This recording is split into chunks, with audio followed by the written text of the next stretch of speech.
আপোনালোকৰ যিটো সীমান্ত উচ্চ মাধ্যমিক বিদ্যালয় সীমান্ত উচ্চ মাধ্যমিক বিদ্যালয় সৰ্বশিক্ষা অভিযানত গৈ যে SSC মানে শ্ৰেণীকোঠা বনাই আছে যিটো বৰষুণ দিলে কিবা পানী হৈ পৰে তাকে এতিয়ালৈকে কেলৈ উচিত ব্যৱস্থা লোৱা নাই এই বিষয়ে আমাৰ হেডে জনাইছিলে ইঞ্জিনিয়াৰ আৰু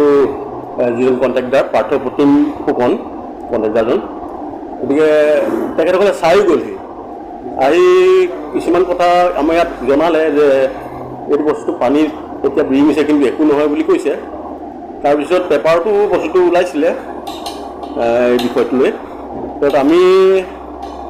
সেইখিনিয়ে বিশেষকৈ জানো আকৌ আপোনালোকে এতিয়া দেখিছে নিজে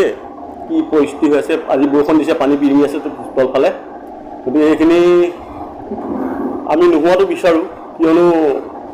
স্কুলখনৰ এইটো ভৱিষ্যত কথা আছে আজি বহুত দিনলৈকে থাকিব আমি কালি পৰহি গুচি যাম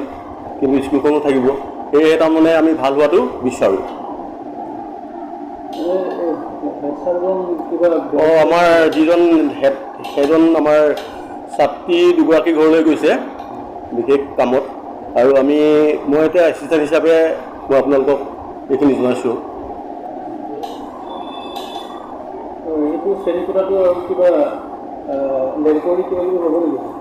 শ্ৰেণীকোঠাটো মানে তাত সাধাৰণতে এইটো ছায়েন্স লেবৰেটৰী বুলি দিছে তাৰপিছত এটা কি কয় লাইব্ৰেৰীৰ কাৰণে হ'ব নেকি চাগে আৰু ক্লাছৰুম এটামান হ'ব চাগে